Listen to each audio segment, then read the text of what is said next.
महादेव, हर हर महादेव, हर हर महादेव। अध्याय 15। पृथ्वी आदि से निर्मित देव प्रतिमाओं के पूजन विधि, उनके लिए नैवेद्य का विचार, पूजन की विभिन्न उपचारों का फल, विशेष मासवार, तिथि एवं नक्षत्रों, योग में पूजन विधि, फल तथा लिंग के वैज्ञानिक स्वरूप का विवेचन।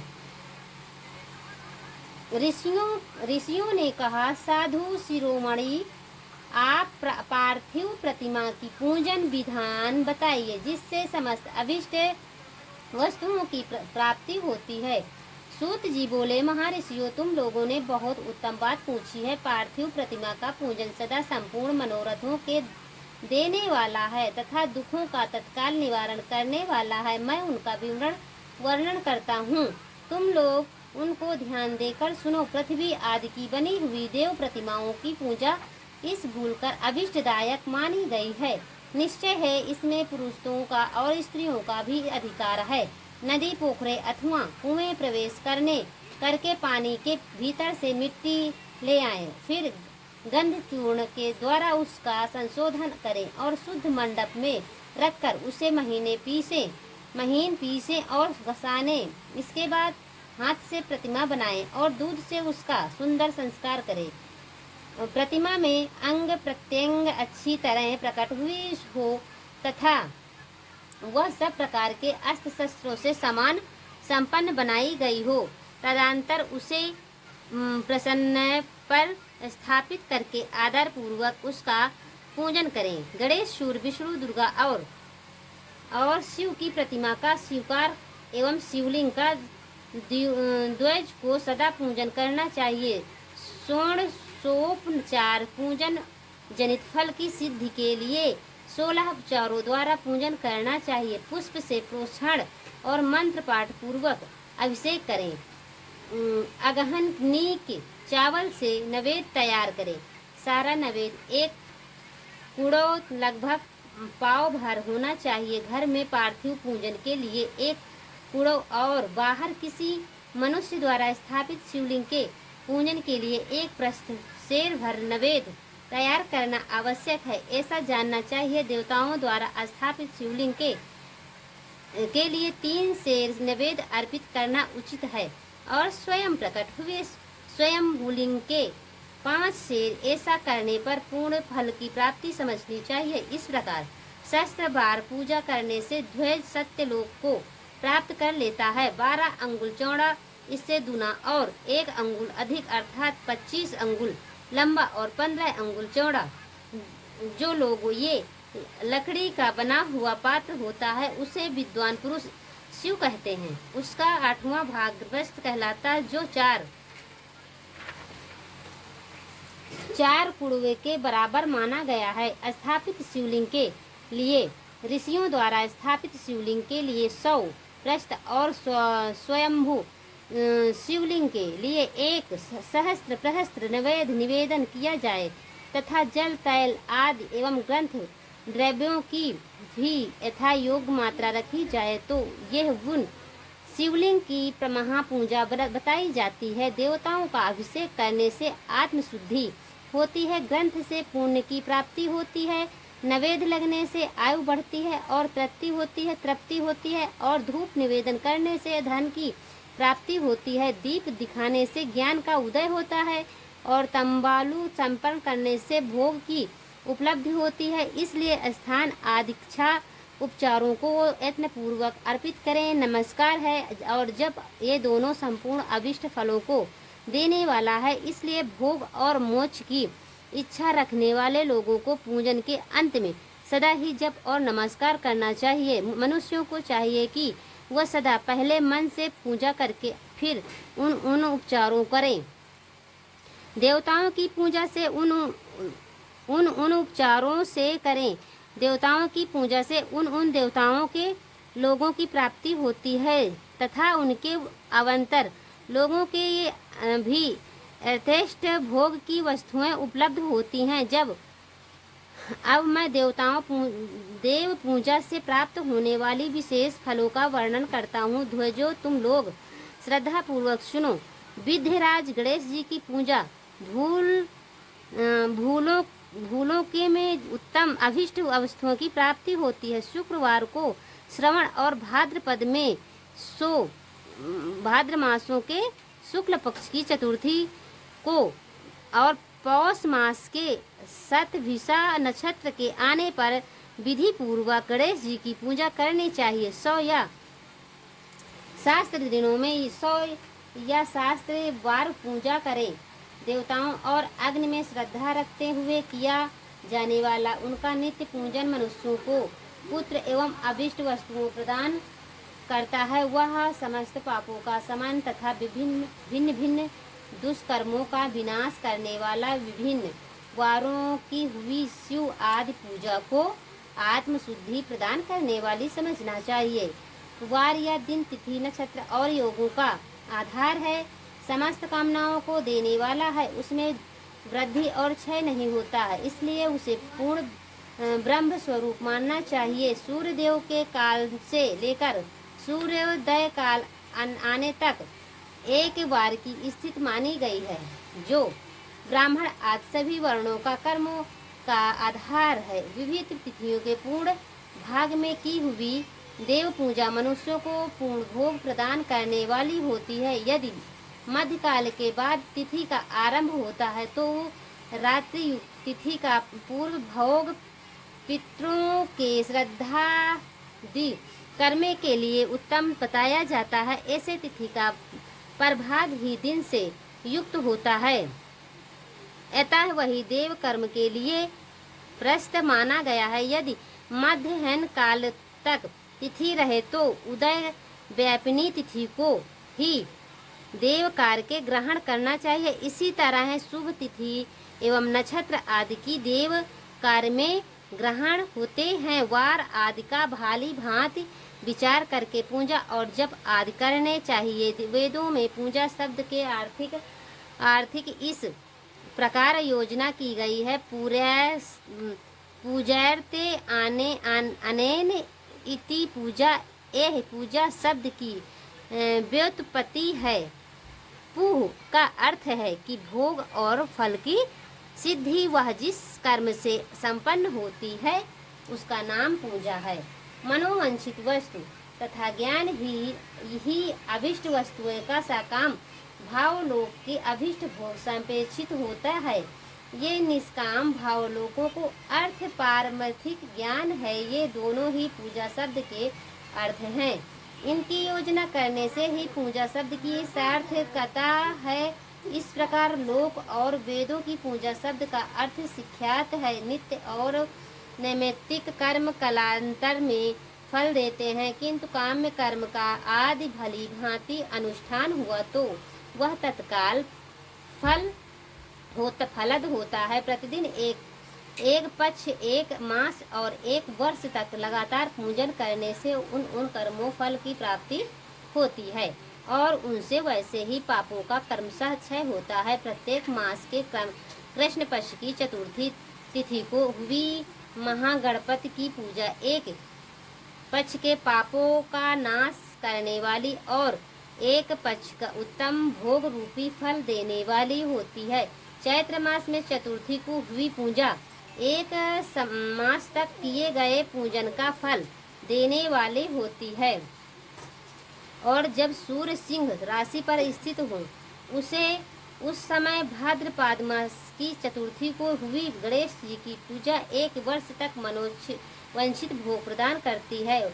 ऐसा जानना चाहिए। श्रवण मास के रविवार को हस्त नक्षत्र से युक्त सप्तमी तिथि को, यह माघ शुक्ल सप्तमी को भगवान सूर्य का पूजन करना चाहिए। ज्येष्ठ तथा भाद्रपद मास को बुधवार को श्रवण नक्षत्र में युक्त द्वादशी तिथि तथा केवल द्वादशी को भी किया गया भगवान विष्णु का पूजन अभिष्ट समाप्ति को देने वाला माना गया है।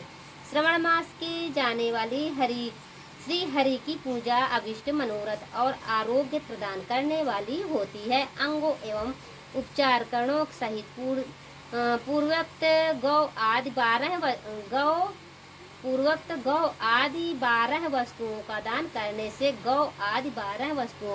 करने से जिस फल की प्राप्ति होती है उसी को द्वादशी तिथि को आराधना द्वारा श्री विष्णु की तृप्ति करके मनुष्य प्राप्त कर लेता है। जो द्वादशी तिथि को भगवान विष्णु के 12 नामों द्वारा 12 ब्रह्मांडों का शोषण सुचार पूजन करता है, वह उनकी प्रसन्नता प्राप्त कर लेता है। इसी प्रकार संपूर्ण देवताओं के अभिन्न 12 नामों द्वारा किया हुआ 12 ब्राह्मणों का पूजन उन देवताओं को प्रसन्न करने वाला होता है। कर्क की संक्रांति से युक्त श्रवण मास में 9वीं तिथि को मृगशिरा नक्षत्र के योग में अंबिका का पूजन करें।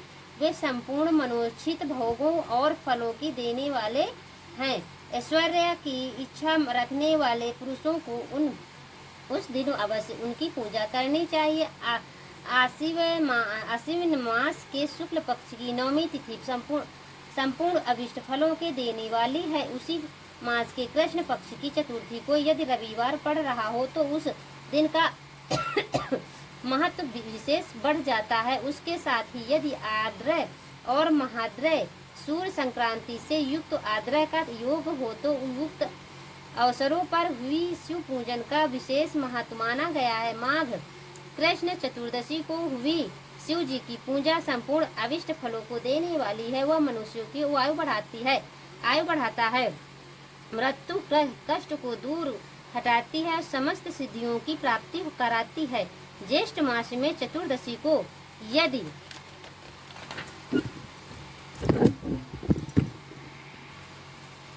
महाद्रय का योग हो अथवा मार्गशीर्ष मास में किसी भी तिथि को यदि आर्द्र नक्षत्र हो तो उसे अवसर पर विभिन्न वस्तुओं की बनी हुई मूर्ति के रूप में शिव जी 16 उपचारों से पूजा करता है। उस पुण्यात्मा को चरणों का दर्शन करना चाहिए। भगवान शिव की पूजा मनुष्यों को भोग और मोक्ष देने वाला है, ऐसा जानना चाहिए। कार्तिक मास में प्रत्येक वार और तिथि आदि में महादेव जी की पूजा का विशेष महत्व है। कार्तिक मास में आने वाले विद्वान पुरुष दान तप होम जप और नियम आदि के द्वारा समस्त देवताओं का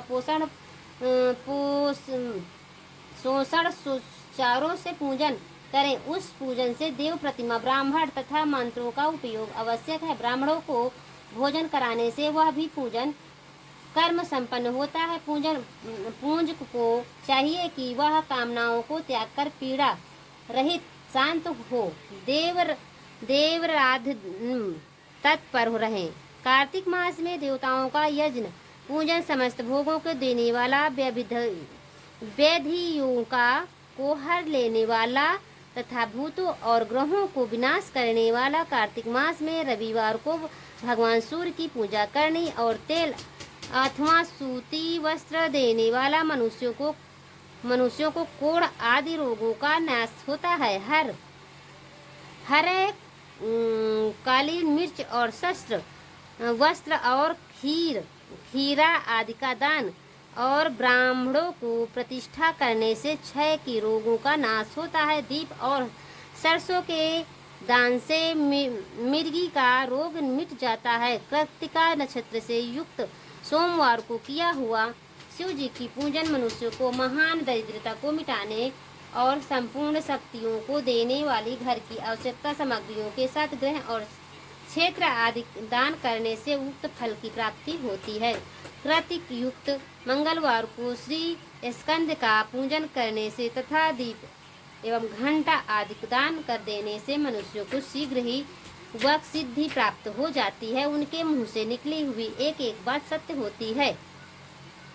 कृत्य युक्त बुधवार को किया हुआ श्री विष्णु का यज्ञ तथा दही भातक का दान मनुष्यों को उत्तम संतान की प्राप्ति कराने वाला होता है। कृत्तिका युक्त गुरुवारों को धन से ब्रह्मा जी की पूजन तथा मधु सोना और घी का दान करने से मनुष्यों को भोग वैभव की वृद्धि होती है। कृत्तिका युक्त शुक्रवार को गजानन गणेश जी की पूजा करने से गंध पुष्प एवं अन्न का दान देने से मानव को भोग पदार्थों की वृद्धि होती है। उस दिन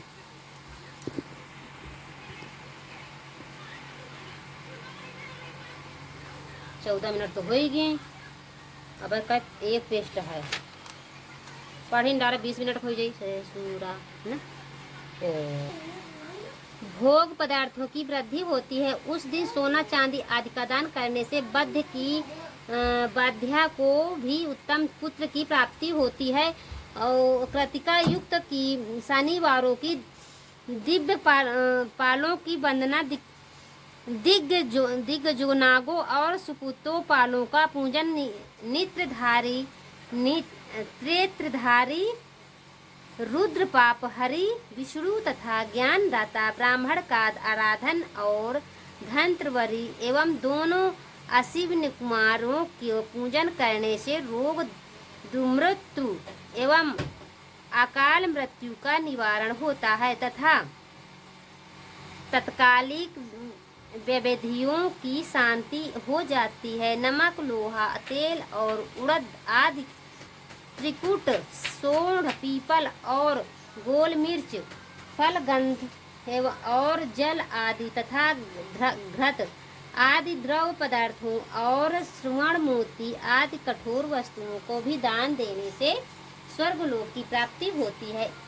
इनमें से नामक आदि मान कम से कम एक प्रस्थ शेर होना चाहिए और श्रवण आदि मान कम से कम एक पल धन की संक्रांति से युक्त पोषण मास में उस काल में शिव आदि समस्त देवताओं का पूजन क्रमशः समस्त सिद्धियों की प्राप्ति कराने वाला होता है। इस पूजन में अगहनी के चावल से तैयार किए गए अभिष के नैवेद्य उत्तम बताया जाता है।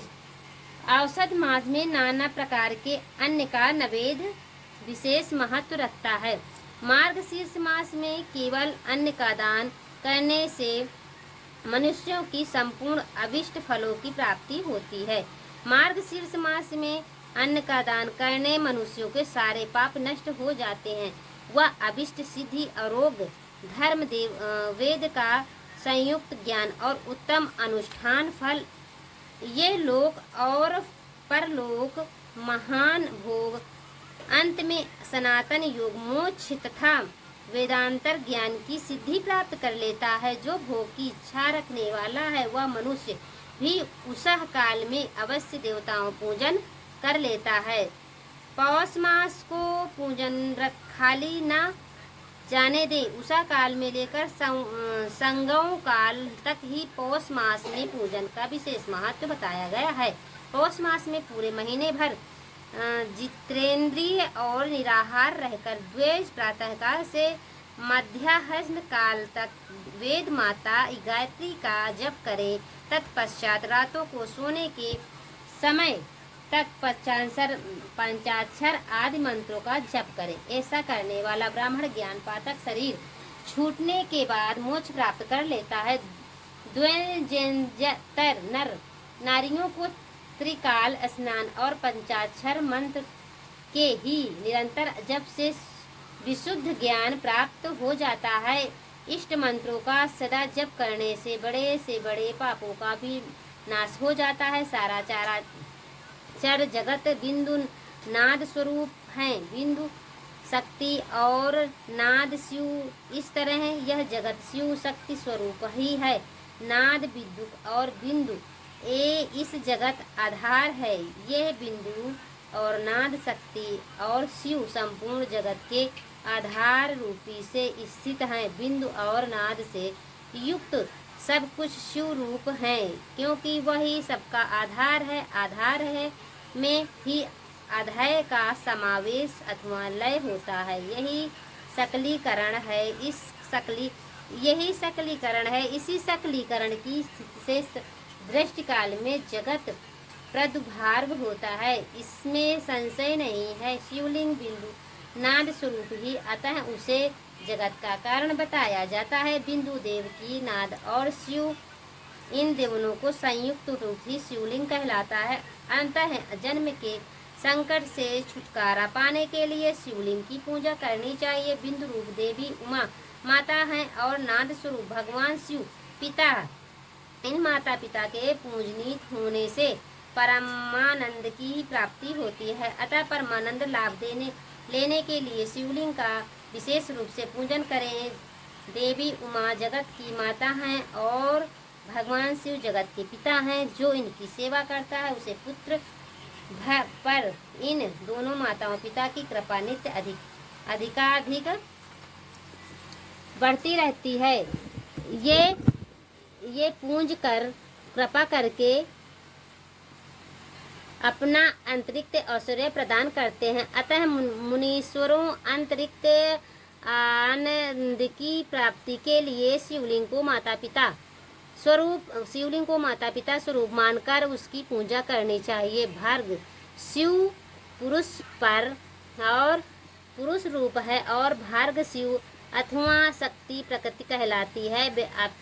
अव्यक्त अतिरिक्त अव्यक्त अपरिक्त अधिष्ठान रूप गर्भ को पुरुष कहते हैं और संयुक्त अंतरिक्ष अधिष्ठान भूत गर्भ को प्रति पुरुष आदि गर्भ है। वह प्रकृति रूप गर्भ से युक्त होने के कारण गर्भवान अतः है, क्योंकि वही प्राकृतिक का जनक है। प्राकृतिक जो पुरुष का संयोग होता है वही पुरुष के उसका प्रथम जन्म कहलाता है। अव्यक्त प्रकृति से महात्मा क्योंकि वही प्राकृतिक का जनक है। प्राकृतिक में जो पुरुष का संयोग होता है वही पुरुष के उसका प्रथम जन्म कहलाता है। अव्यक्त प्रकृति से महत्वाधिक क्रमशः जो जगत का व्यक्ति होना है वही उस प्राकृतिक का द्वितीय जन्म कहलाता है। जीव पुरुषों से बारंबार जन्म और मृत्यु को प्राप्त होता है। माया द्वारा अन्य रूप से प्रकट किया जाना ही उसका जन्म कहलाता है। जीव का शरीर जन्म काल से ही जीर्ण क्षय भविष्यकारों की युक्त होने लगता है, इसलिए उसे जीव संज्ञा दी गई। जो जन्म लेता है और विविध पाशों द्वारा तनाव बंधन पड़ता है उसका नाम जीव है। जन्म और बंधन जीव शब्द का अर्थ ही है। अतः जन्म मृत्यु रूपी बंधन की निवृत्ति के लिए अजन्म अधिकान भूत मातृ पितृ स्वरूप शिवलिंग का पूजन करना चाहिए। गाय का दूध, गाय का दही और गाय घी, इन तीनों की पूजा के लिए शहद और शक्कर के साथ पृथक पृथक भी रखें और इन सबको मिलाकर सम्मिलित रूपों से पंचामृत भी तैयार कर लें। इन द्वारा शिवलिंग का अभिषेक एवं स्नान कराएं। फिर गाय के दूध और अन्न मेल से नैवेद्य तैयार करके प्रणव मंत्र के उच्चारण पूर्वक उसे भगवान शिव को अर्पित करें। और संपूर्ण प्रणव को ध्वनि लिंग कहते हैं। स्वयं भूलिंग नाद स्वरूप होने के कारण नादलिंग कहा गया है। यंत्र या अर्घ बिंदु स्वरूप होने के कारण बिंदु लिंग की रूप विख्यात है। उसके अचल रूप से प्रतिष्ठा जो शिवलिंग वह कहलाता है। सवारी निकालने आदि के लिए जो चरलिंग होता है वह उकार स्वरूप होने उकार लिंग कहा गया है। तथा पूजा की दीक्षा देने वाले जो गुरु या आचार्य हैं उनका विग्रह आकार का प्रतीक होने के आकार लिंग माना गया है। इस प्रकार आकार, प्रकार, मकार, बिंदु, नाद और ध्वनि के रूप में लिंग 6 भेद हैं। इन 6 लिंगों की नित्य पूजा करने से साधक जीव मुक्त हो जाता है, इसमें संशय नहीं है। हर हर महादेव, हर हर महादेव। अब मैं यहीं से कथा एंड करती हूँ, समाप्त करती हूँ। आपको अगर वीडियो अच्छा लगे तो लाइक और सब्सक्राइब करें। धन्यवाद। हर हर महादेव।